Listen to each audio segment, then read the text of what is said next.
Halo, sahabat para pecinta arsitektur ya, dan di profesi arsitek, di urban design, perencana kota, dan perencana landscape ya, kaitannya juga dengan urban heritage. Kita nanti bersama-sama belajar tentang konsultan perencana ya di Semarang yang cukup terkenal dan handal, yaitu PT Sinarmu ya, dikenal singkatannya Sinarmu, kepanjangan dari PT Sinar Muhindo Konstruksi yang ada di Jalan Singosari Raya nomor 33 ya, Peleburan, Semarang Selatan. Jadi ini satu profesi yang menarik ya, tentang di perencanaan maupun di master plan maupun di yang sedang jadi syarat untuk konstruksi bangunan, yaitu SLF. Yuk kita ikuti. SLF kepanjangan dari sertifikat layak fungsi, merupakan sertifikat yang ditargetkan oleh pemerintah daerah terhadap bangunan gedung yang telah selesai dibangun ya, sesuai dari izin membangunnya IMB dan telah memiliki persyaratan kelayakan fungsinya teknis ya, terkait dengan teknis sampai fungsi bangunan berdasar hasil pemeriksaan dari instansi terkait. Perencanaan di mana? Untuk yang masjid itu bukan? Bukan Pak, ini lagi Poltekkes. Oh, Poltekkes. Beda-beda Pak. Oh, beda-beda ya. Berarti backgroundnya arsitek atau sipil? Ada yang arsitek, ada yang sipil Pak. Yang arsitek siapa? Saya. Oh ya, oh kenalin, saya Pak Ujo, arsitek juga. Iya ya. Pak. Dulu alumni mana Mbak? Saya masih kuliah Pak. Oh masih kuliah? Di Undip, iya. Oh di Undip. Ya.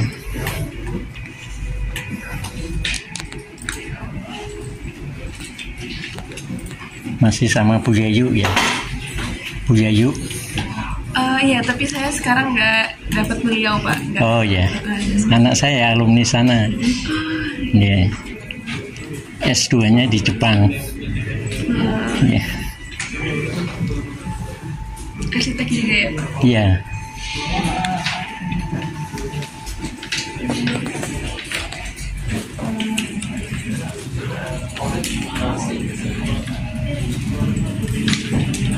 Yang arsitek seniornya siapa? Ada Mbak Arnia Pak.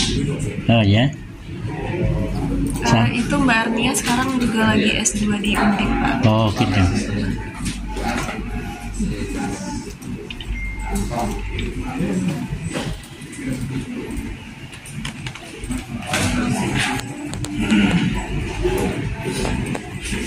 Terima kasih ya. Iya, Pak. Sukses ya, sukses. Iya, assalamualaikum.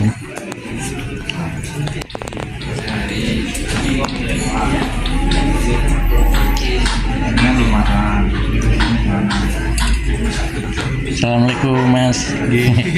Ngerjain mana Mas? Di SLF Serwong Pak. Mana? SLF Serwong. Oh Surwen. SLF-nya ya. Dulu pikirannya arsitek itu ya? Enggak. Jenengan? Mana? Dulu sekolahnya di arsitek. Di bangunan. Oh. Mana? Di SMK 7. Oh SMK 7. SM pembangunan ya? Iya. Wah berarti wis ahli Mas.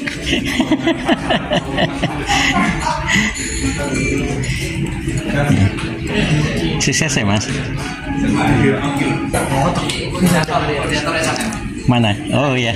Assalamualaikum Mbak. Waalaikumsalam Pak. Maaf saya ganggu. Nggak apa-apa ya, saya buatin di YouTube ya. Ya saya temannya Pak Aris sama Pak Dodi. Dulu backgroundnya arsitek. Saya kalau ini backgroundnya elektrikal Pak. Oh elektrikal. Tapi tapi bisa menjadi koordinatornya SLF. SLF mana Mbak? Kalau SLF-nya tuh kita masih di wilayah Jawa Tengah Pak, terus sudah ke Jawa Timur, Ponorogo. Alhamdulillah. Yang ini, kalau ini saya sedang QC yang SLF Rumah Sakit Madirahayu Kudus. Oh dekat saja ya. Tapi kita nanti ada rencana SLF di Banyuwangi juga Pak. Oh Jawa Timur. Oh ya. Iya. Jadi sudah pengalaman banyak ya? Iya lumayan. Kita SLF sekitar ada 40-an sudah Pak. Oh 40-an? Iya. Ya. Oh. Karena kalau sekarang ini SLF itu kan memang sangat dibutuhkan. Betul ya. Perusahaan, pelaku usaha itu karena untuk terutama rumah persyaratan ya. Itu dia ketika tidak hanya AMDAL saja ya. Kalau SLF itu bisa diberikan Pak karena sebelum IMB ya. Setelah IMB. Intinya kalau SLF itu dia harus punya IMB dulu baru menuju ke green buildingnya itu ya. Green buildingnya. Meskipun backgroundnya dari elektro tetap paham ya tentang green building juga. Jadi kita harus belajar juga Pak. Oh gitu. Karena kan ketika kita sounding dengan owner, yang jadi pertanyaan utama itu pasti tata ruang secara arsitektur. Betul. Ya. Site plan-nya juga master plan. Ya. Tapi salah satu kuncinya juga tidak kalah pentingnya kan di elektronya. Betul, kalau sampai ke pembangkit juga apa? Konsumsi listrik, lift, eskalator, ya. Betul. Yang paling utama itu kalau MEP ya, biasanya Pak, itu yang jadi perhatian khusus itu pemadam kebakarannya. Oh ya.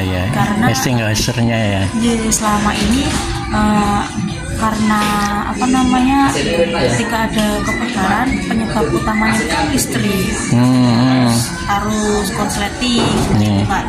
Nah itu yang jadi faktor utama yang di mechanical elektrika Bambi. Nanti harus bagaimana keandalan damkarnya itu untuk menanggulangi kelistrikannya. Betul ya. Cara tiba-tiba bisa jadi kebakaran. Yang paling simpel adalah ketika listrik padam harus genset langsung on ya. Itu khususnya untuk rumah sakit tidak boleh ada pemadaman listrik. Tapi kalau pabrik biasanya ketika memang dia itu tidak memiliki genset, itu produksinya akan dihentikan. Atau bisa jadi ada pabrik yang listriknya itu langganannya premium. Jadi ketika wilayah sekitarnya padam, bisa padam sendiri. Saya punya pengalaman nyusun master plan rumah sakit di Gorontalo. Iya. Ya, jadi memang sulit ya ketika kita mengarahkan jalur-jalur evakuasinya juga ya, termasuk itu ya. Terutama rumah sakit itu kan susah sekali Pak. Kebetulan istri saya dokter juga. Jadi banyak belajar tentang rumah sakit. Tapi hebat loh, dari elektro bisa memahami tentang sistemnya, master plan-nya juga ya, hubungan antar ruangnya juga ya. Gitu. Oke Mbak, matur nuwun. Dengan Mbak siapa? Fitri. Oh Mbak Fitri, ya sukses ya Mbak Fitri ya. Assalamualaikum. Dari penjelasan ahli tadi ya, dari Mbak Fitri sarjana teknik, ahlinya elektro untuk koordinator SLF, bahwa aspek kajian di dalam sertifikat layak fungsi yaitu tentang pemeriksaan persyaratan tata bangunan gedung ya. Jadi ini kaitannya dengan arsitektur. Kemudian pemeriksaan persyaratan keselamatan terhadap penghuni maupun bangunan gedung sendiri, termasuk pemeriksaan persyaratan kesehatan di aspek lingkungan ini menjadi dasar di dalam SLF. Kemudian pemeriksaan persyaratan kenyamanan ya, ada air conditioning, sirkulasi udara dan sebagainya. Kemudian pemeriksaan persyaratan kemudahan ya, aksesibilitasnya dan sebagainya, termasuk di dalam pemeriksaan persyaratan administrasi IMB, KRK ya, kerangka rinci kotanya seperti apa dan sebagainya. Jadi ini bidang usaha yang digeluti di PT Sinarmu terkait dengan persyaratan SLF, yaitu untuk rumah sakit, pabrik, hotel, bank, dan usaha lain yang operasionalnya mensyaratkan adanya surat sertifikat layak fungsi SLF tadi. Yuk kita ikuti beberapa proyek yang sudah ditangani oleh Sinarmu ini ya. Jadi menarik nih pengalamannya, sudah ada proyek SLF sampai 40-an. Wah, lokasi ya. Ya ini jadi di PT Sinar Muhindo Konstruksi ini atau PT Sinarmu adalah amal usaha Muhammadiyah ya, yang meliputi ada perizinan ya untuk persyaratan SLF tadi ya, untuk lingkungan dan lalu lintas ya. Kemudian terkait juga untuk engineering ya, pemeriksaan bangunan gedung. Kemudian pelaksanaan konstruksi ini bisa juga dilakukan oleh PT Sinarmu untuk pelaksanaan konstruksi ya, baik melalui pengawasan, supervisi dan sebagainya. Jadi di dalam PT Sinarmu ini dukung sumber-sumber daya manusia yang profesional dan memiliki kompetensi di bidangnya ya. Jadi PT Sinarmu telah berkembang bersama teman-teman di tim ahli ini ya, sehingga terlihat bahwa PT Sinarmu ini secara kompetensi dan keahliannya berkompeten di bidang perencanaan dan pelaksanaan konstruksi bangunan gedung maupun lain-lainnya ya, untuk kajian SLF dan kajian AMDAL-nya. Kemudian juga tentunya punya komitmen ya di dalam usaha tadi ya dari PT Sinarmu, yaitu berkomitmen menjadi kaitannya ya satu amal usaha Muhammadiyah yang terkait dengan amanah dan memberikan manfaat bagi persyarikatan Muhammadiyah. Ini yang penting ya dicatat bagi amal usaha di Muhammadiyah, tentu memperhatikan keterkaitannya dengan persyarikatan Muhammadiyah. Ini patut disyukuri ya, bahwa usaha ini memang menjadi andalan bagi di lingkungan persyarikatan Muhammadiyah. Jadi proyek perencanaannya pun banyak dilakukan, yaitu tentang gedung perkuliahan Poltekkes ya, Kemenkes Semarang di daerah kampus Kendal.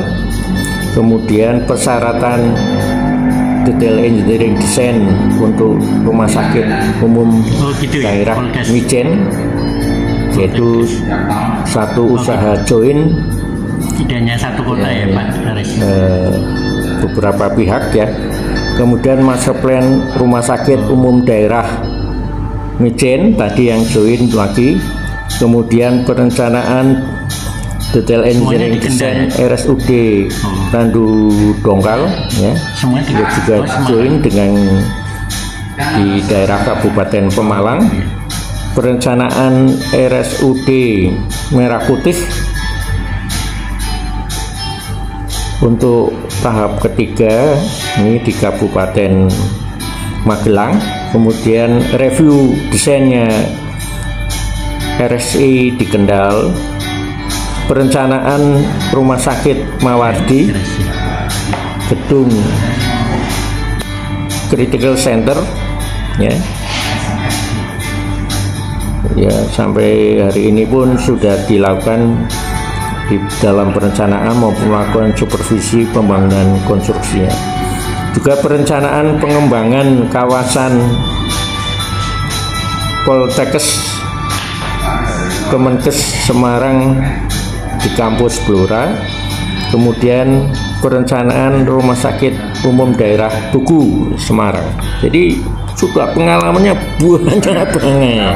Silakan nanti bagi instansi, kantor-kantor pemerintahan, swasta, usaha pabrik dan sebagainya, dan bisa melakukan kerjasama dengan PT Sinarmo ya. Tentunya juga kaitannya dengan amal usaha Muhammadiyah juga banyak dilakukan pengawasan ya. Ada pembangunan masjid ya, selaku manajemen pembangunan gedung IPC di kampus Unika ini. Wah, menariknya ya, kampus Unika juga dilakukan oleh PT Sinarmo join ya di Kota Semarang. Kemudian pengawasan rehabilitasi gedung di proyek mana ini, perpustakaan Poltekkes Kemenkes Semarang, pengawasan pembangunan kantin Poltekkes Kemenkes Semarang, pengawasan pembangunan gedung asrama Poltekkes Kemenkes Semarang di kampus Pekalongan, kemudian pembangunan untuk pengawasannya ya dilakukan di gedung 8 lantai ya di RSI Kendal, dan melakukan pengawasan pembangunan gedung rumah sakit pendidikan Unimus tipe B ya Semarang. Matur nuwun. Yuk kita ikuti meetingnya dari pimpinan konsultan Sinarmo.